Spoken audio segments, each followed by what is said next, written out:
Hello friends, Shailaja ಕಡೆಯಿಂದ good morning. ಈಗ ನಿಮಗೆ ಹೊಸ ರೆಸಿಪಿ ಮಾಡ್ತಾಯಿದ್ದೆ. ಏನು ಅಂತಂತ ಹೇಳಿದ್ರೆ ಸೋರೆಕಾಯಿ ಪೋಹ. ಸೋರೆಕಾಯಿ ಪೋಹ ಅಂದರೆ ಸೋರೆಕಾಯಿ ಪೋಹಗೆ ಏನೇನು ಬೇಕು? ಸೋರೆಕಾಯಿ ಬೇಕು. ಈ ಸೋರೆಕಾಯಿ ಹೆಚ್ಚಿಟ್ಕೊಂಡಿದ್ದೀನಿ. ಆಮೇಲೆ ನಿಮ್ಗೆ 5 ನಿಮಿಷದಲ್ಲೇ ಮಾಡ್ಕೊಳ್ಳೋ ಅಂಥದ್ದು ಹೇಳ್ಕೊಡ್ತಾ ಇದ್ದೀನಿ. ಶುಂಠಿ, ಕ್ಯಾಪ್ಸಿಕಮ್ಮು, ನಿಂಬೆ ಹೆಚ್ಚಿಟ್ಟಿದೆ. ಇದಿಷ್ಟಾಗಿದೆ. ಆಮೇಲೆ ಮತ್ತೇನು ಬೇಕು ಅಂತಂದರೆ ಈರುಳ್ಳಿ, ಹಸಿಮೆಣಸಿನ್ಕಾಯಿ, ಕರಿಬೇವು ಅದು. ಆಮೇಲೆ ಕಾಯಿ ತುರಿ ಅರಿಶಿನ, ಆಮೇಲೆ 1 ಸ್ಪೂನ್ ಸಕ್ಕರೆ, ಕೊತ್ತಂಬರಿ ಸೊಪ್ಪು, ಹೆಚ್ಚಿರೋಂಥ ಕೊತ್ತಂಬರಿ ಸೊಪ್ಪು, ಆಮೇಲೆ ಸಾಸಿವೆ, ಜೀರಿಗೆ, ಕಡಲೆಬೇಳೆ ಮತ್ತು ಶೇಂಗಾ. ಇದಿಷ್ಟು ರೆಡಿ ಮಾಡಿಟ್ಕೊಂಡಿರೋಂಥದ್ದು. ಹೇಗೆ ಮಾಡೋದು ಅಂತ ತೋರಿಸ್ಕೊಡ್ತೀನಿ. ಆಮೇಲೆ ಮೇಯ್ನಾಗಿ ಅವಲಕ್ಕಿ ಬೇಕು. ಅವಲಕ್ಕಿ 3 ಮೆಂಬರ್ಸ್ಗಾಗಷ್ಟು ತೊಗೊಂಡಿದ್ದೆ. ಅವಲಕ್ಕಿ ರೆಡಿ ಮೀಡಿಯಮ್ ಅವಲಕ್ಕಿನ. ಇದು ಹೇಗೆ ಮಾಡ್ಕೊಳ್ಳೋದು ಅಂತಂತಂದರೆ, ಮೊದಲಿಗೆ ನಾವು ಏನು ಮಾಡ್ತೀವಿ, ಚಾಪರಲ್ಲಿ ಸೋರೆಕಾಯಿ ಹಾಕ್ಕೊಳ್ತೀವಿ.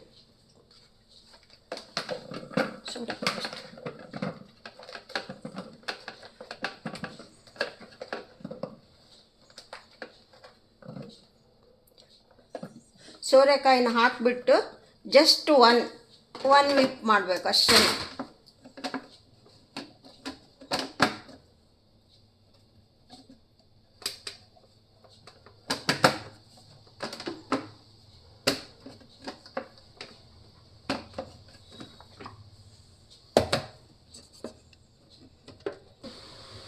ಜಸ್ಟ್ 1 ವಿಪ್ ಮಾಡಬೇಕಷ್ಟೆ. Just 1 whip.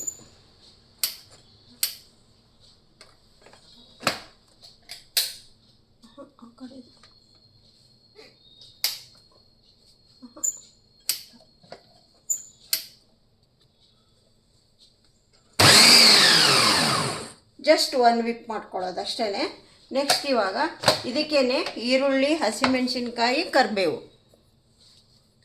ಹಾಕೋಬೇಕು.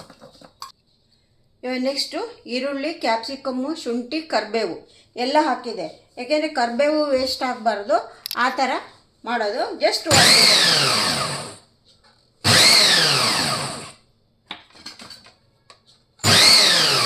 ಆಯಿತು. ವೆಜಿಟೇಬಲ್ ಚಾಪಿಂಗ್ ಆಯ್ತು ನಮ್ಮದು.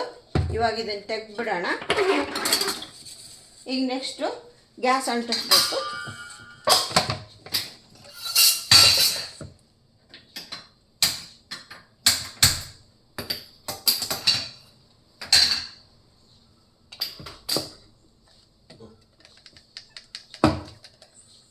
ಇವಾಗ ಕಡಾಯಿಗೆ 3 ಟೀ ಸ್ಪೂನ್ ಆಯಿಲ್. ಅದರಿಂದ 1 ಸ್ಪೂನ್ ಹಾಕಿದರೆ 3 ಟೀ ಸ್ಪೂನ್ ಆಗುತ್ತೆ. ಹೀಗಾಗಿ ಅದರಿಂದ ಒಂದು ದೊಡ್ಡ ಸ್ಪೂನ್ ಇದೆ, ದೊಡ್ಡ ಸ್ಪೂನ್ ಇದೆ. ಇದರಿಂದ 3-4 ಟೀ ಸ್ಪೂನ್ ಆಗುತ್ತೆ ಆಯಿಲು. ಅಷ್ಟು ಹಾಕಿದ್ದೀನಿ. ಇವಾಗ ನೆಕ್ಸ್ಟು ಎಣ್ಣೆ ಕಾಯಿಲಿ. ಅದ್ರ ಮೇಲೆ ಢಕ್ಕನ್ ಮುಚ್ಚು. ನಾವು ಯಾವಾಗಲೂ ಸಾಸಿವೆ ಸಿಡಿಯೋದು ಲೇಟ್ ಆಗುತ್ತೆ ಅಂತ ಹೇಳ್ತೀವಲ್ಲ, ನಾವೇನು ಮಾಡಬೇಕು, ಎಣ್ಣೆ ಹಾಕಿದ ತಕ್ಷಣ ಸಾಸಿವೆ ಹಾಕೋಕ್ಕೆ ಹೋಗ್ಬಾರ್ದು. ಅದಕ್ಕೆ ಏನಿದ್ರೂ ಎಣ್ಣೆ ಕಾದ ಮೇಲೆ ಸಾಸಿವೆ ಜೀರಿಗೆ ಹಾಕೋಬೇಕು. ಎಣ್ಣೆ ಸ್ವಲ್ಪ ಕಾಯಲಿ.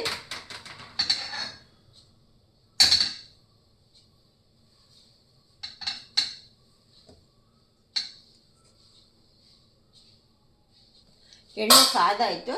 ಈಗ ಸಾಸಿವೆ ಹಾಕುತ್ತೆ, ಜೀರಿಗೆ ಸ್ವಲ್ಪ ಸಾಸಿವೆ ಜೀರಿಗೆ ಸಿಡ್ದಾಯಿತು. ಇವಾಗ ಕಡಲೆಕಾಯಿ ಬೀಜ, ಕಡಲೆಬೇಳೆ ಎರಡನ್ನು ಹಾಕಿಬಿಟ್ಟು ಸ್ಪೂನಲ್ಲಿ ಮಿಕ್ಸ್ ಮಾಡಬೇಕು. ಚೆನ್ನಾಗಿ ಸ್ವಲ್ಪ ಫ್ರೈ ಆಗಬೇಕು. ಅದು ಚೆನ್ನಾಗಿ ಫ್ರೈ ಆದಮೇಲೆ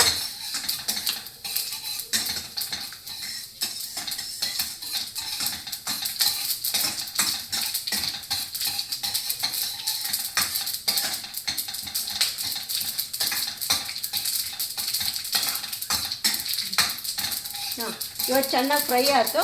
ಇವಾಗ ವೆಜಿಟೇಬಲ್ಲು, ಈರುಳ್ಳಿ, ಕರಿಬೇವು, ಶುಂಠಿ, ಕ್ಯಾಪ್ಸಿಕಮ್ಮು ಸೈಡಿಗೆ ಎಲ್ಲ ಈಗ ಕಡಾಯಿ ಶಿಫ್ಟ್ ಮಾಡೋಣ.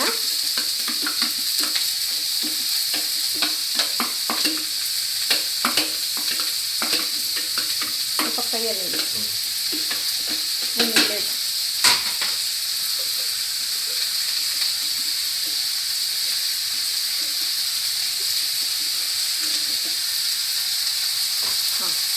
ಈಗ 1 ಸ್ಪೂನು ಸಾಲ್ಟ್ ಹಾಕ್ತಾ ಇದೆ.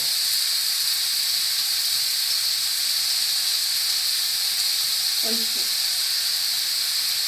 ನಮಗೆ ನೋಡಿ ಎಷ್ಟು ಜನಕ್ಕೆ ಮಾಡ್ತೀವಿ ನೋಡ್ಕೊಂಡು ಹಾಕೋಬೇಕು. ಇವಾಗ ಚೆನ್ನಾಗಿ ಮಿಕ್ಸ್ ಕೊಟ್ಟು 1 ನಿಮಿಷ ಮುಚ್ಚಳ ಮುಚ್ಚಿಟ್ಬಿಡೋಣ. ಯಾಕೆಂದರೆ ತರಕಾರಿ ಈರುಳ್ಳಿ ಎಲ್ಲ ಚೆನ್ನಾಗಿ ಬೇಯುತ್ತೆ.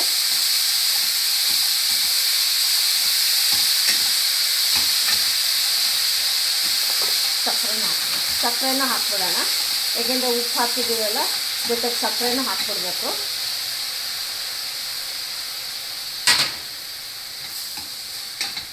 ನೀವೇನಾದ್ರು ಲಂಚ್ ಬಾಕ್ಸ್ಗೆ ಅದು ತೊಗೊಂಡೋಗೋರಾಗಿದ್ದರೆ ಕಾಯಿ ತುರಿನೂ ಇದ್ರ ಜೊತೆನೇ ಹಾಕ್ಕೊಂಡ್ಬಿಡ್ಬೇಕು ನಿಮಗೆ. ಯಾಕೆಂದರೆ ಲಂಚ್ ಬಾಕ್ಸಿಗೆ ಹೋದಾಗ ನಾವು ಮಧ್ಯಾಹ್ನ ಆಗುತ್ತೆ ತಿನ್ನೋದು. ಅದಕ್ಕೋಸ್ಕರ ಚೆನ್ನಾಗಿ ಕೊಬ್ಬರಿನೂ ಬೆಂದಿದ್ದರೆ ಏನೂ ಹಾಳಾಗೋದಿಲ್ಲ ಅವಲಕ್ಕಿ. ನಿಮಗೆ ಲಂಚ್ ಬಾಕ್ಸ್ಗೆ ಚೆನ್ನಾಗಿ ಟೇಸ್ಟಿಯಾಗಿ ತುಂಬ ಚೆನ್ನಾಗಿರುತ್ತೆ. ಅದಕ್ಕೆ ಕಾಯಿ ತುರಿನ ಹಾಕ್ಬಿಡೋಣ. ಕಾಯಿ ತುರಿನ ಹಾಕ್ಬಿಟ್ಟು ಮಿಕ್ಸ್ ಕೊಟ್ಬಿಟ್ಟು 1 ನಿಮಿಷ ಮುಚ್ಚಿಬಿಡೋಣ. ಅರಿಶಿನ ಕಾಯಿ ಪುಡಿ 2 ಹಾಕಿದೆ, ಮುಚ್ಚಿಬಿಡಿ.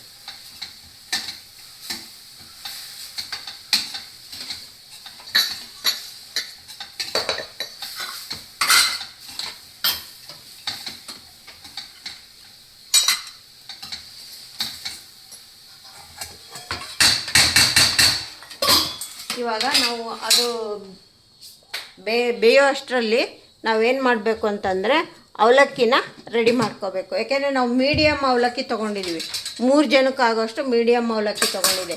ಈಗ ಏನು ಮಾಡ್ತೀನಿ ಅಂದರೆ ಇದ್ರ ಮೇಲೆ ಬಿಸಿನೀರು ಹಾಕ್ತೀನಿ.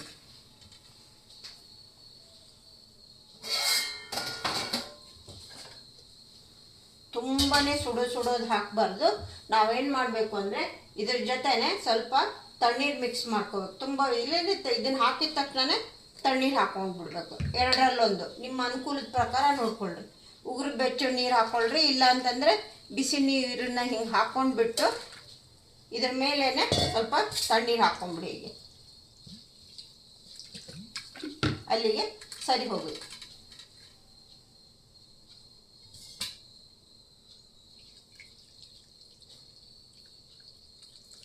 ನಮಗಿದು ಒಗ್ಗರಣೆ ಬೇಯೋಷ್ಟರಲ್ಲಿ ನಮಗೆ ಅವಲಕ್ಕಿನೂ ರೆಡಿ ಆಗಿಬಿಡುತ್ತೆ. ತುಂಬ ನೆನೆಯೋದೇನು ಬೇಡ. ಇದು ಮೀಡಿಯಮ್ ಅವಲಕ್ಕಿ ಆಗಿರೋದ್ರಿಂದ ಸಾಕಿಷ್ಟು. ಇದು ಇವಾಗ ಒಗ್ಗರಣೆ ಆಗಿದ ತಕ್ಷಣ ಅದಕ್ಕೆ ಹಾಕ್ಬಿಡೋಣ.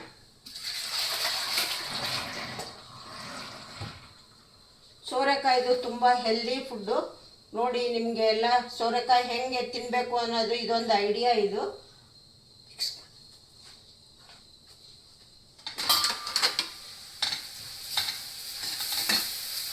ಇವಾಗ ಬೆಂದಿದೆ. ಇವಾಗ ಏನು ಮಾಡೋದು ಅಂದರೆ ಅವಲಕ್ಕಿನ ಅದಕ್ಕೆ ಹಾಕ್ಕೊಳ್ಳೋದು. ಫ್ಲೇಮ್ ಸಣ್ಣದು ಅವಲಕ್ಕಿ ಹಾಕಿ ಚೆನ್ನಾಗಿ ಮಿಕ್ಸ್ ಕೊಟ್ಬಿಡೋದು.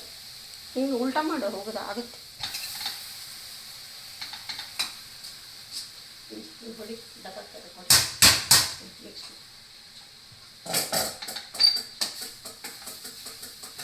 ಈಗ ಚೆನ್ನಾಗಿ ಮಿಕ್ಸ್ ಕೊಡಬೇಕು.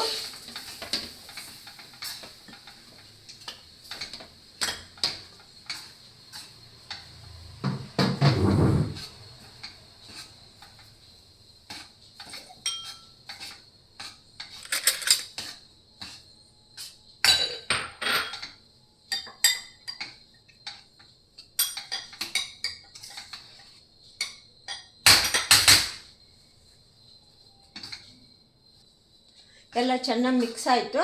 ಇವಾಗ ಕೊತ್ತಂಬರಿ ಸೊಪ್ಪು ಹಾಕ್ಬಿಡೋಣ ಮೇಲೆ.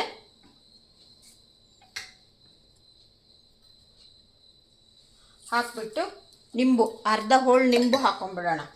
ಹೀಗೆ ಕೈಯಲ್ಲೇ ಹಿಂಡೋದು.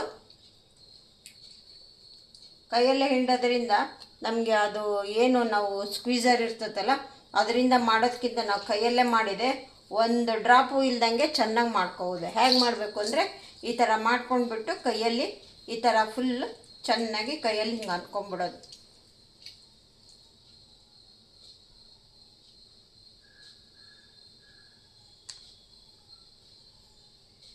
ಈ ಥರ ಮಾಡ್ಕೊಂಡ್ಬಿಟ್ಟು ನೋಡಿ, ಈ ಥರ ಫುಲ್ ಎಲ್ಲ ಚೆನ್ನಾಗಿ ಬಂದ್ಬಿಡುತ್ತೆ.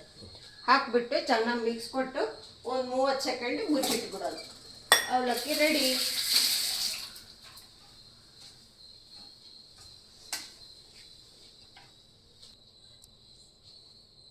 ಸೋರೆಕಾಯಿ ಪೋಹ ರೆಡಿ, ಬಿಸಿ ಬಿಸಿ. ಇವತ್ತು ಸಂಡೇ ಆಗಿರೋದ್ರಿಂದ ಬೆಳಗಿನ ಬ್ರೇಕ್ಫಾಸ್ಟ್ ಇದು. ಎಲ್ಲ ಸೋರೆಕಾಯಿ ಹೆಂಗೆ ಯೂಸ್ ಮಾಡ್ಕೋಬೇಕು ಅಂದರೆ ಇದು ಒಂದು ವಿಧಾನ. ಈ ಥರ ನಾವು ಮಾಡ್ಕೋಬೇಕು. ಕೆಲವರಿಗೆ ಸೋರೆಕಾಯಿ ಇಷ್ಟ ಆಗೋದಿಲ್ಲ, ಅಂಥವ್ರು ಏನು ಮಾಡಬಾರ್ದು, ನಾವು ಇದು ಹೆಲ್ತಿಗೆ ತುಂಬ ಒಳ್ಳೆಯದು, ಇದು ತುಂಬ ಬೆನಿಫಿಟ್ ಇದೆ. ಅದಕ್ಕೋಸ್ಕರ ನಾವು ಯಾವ ಥರ ತಿನ್ನಿಸ್ಬೇಕು ಅನ್ನೋದು ಒಂದು ಐಡಿಯಾ ಅಷ್ಟೇ ಹೇಳ್ಕೊಡ್ತಾ ಇದ್ದೀನಿ. ಈ ಥರ ಮಾಡ್ಕೊಳ್ಳೋದು. ಸೋರೆಕಾಯಿ ಪೋಹ ರೆಡಿ ಆಯಿತು. ಇವಾಗ ಸರ್ವಿಂಗ್ ಹೆಂಗೆ ಮಾಡೋದು ಅಂತ ನೋಡೋಣ. ಈ ಥರ ಹಾಕಿಬಿಟ್ಟು ನಾವೇನು ನಮಗೆ ಸ್ವೀಟ್ ರೆಡಿ ಇದ್ದರೆ ಸ್ವೀಟು, ಇಲ್ಲ ಅಂದರೆ ಏನು ನಿಮ್ಮಿಷ್ಟ ನೋಡಿ. ಏನು ಬೇಕು ಅಂದರೆ ಇದೇ ಬೇಕಿದ್ರೆ ಇದೆ, ಏನು ನಿಮ್ಮಿಷ್ಟ ನೋಡಿ. ನಾನೇನು ಮಾಡಿದ್ದೆ ಅಂತಂದರೆ ರಸಗುಲ್ಲ ರಸಮಲೈ ಮಾಡಿದ್ದೆ. ಅದನ್ನು ರಸಗುಲ್ಲ ರಸಮಲೈನ ಇಟ್ಬಿಟ್ಟು ಸರ್ವ್ ಮಾಡ್ತಾಯಿದ್ದೀನಿ. ಓಕೆ ಫ್ರೆಂಡ್ಸ್, ಎಲ್ಲರಿಗೂ ಇಷ್ಟ ಆಗಿದೆ ಅನ್ಕೋತೀನಿ ಸೋರೆಕಾಯಿ ಪೋಹ. ಇಷ್ಟ ಆಗಿದ್ದರೆ ಒಂದು ಲೈಕ್ ಕೊಡಿ, ಫ್ರೆಂಡ್ಸ್ಗೆಲ್ಲ ಶೇರ್ ಮಾಡಿ, ಮರಿದಲ್ಲೇ ಒಂದು ಥಮ್ಸಪ್ ಕೊಡಿ. ನನಗೂ ಹೀಗೆ ಸಪೋರ್ಟ್ ಮಾಡ್ತಾಯಿರಿ. ನಿಮ್ಮ ಸಪೋರ್ಟ್ ತುಂಬ ಇಂಪಾರ್ಟೆಂಟ್ ನನಗೆ. Okay friends, okay, see you, bye. ಮತ್ತೆ ಹೊಸ ರೆಸಿಪಿಯೊಂದಿಗೆ ಸಿಗ್ತೀನಿ.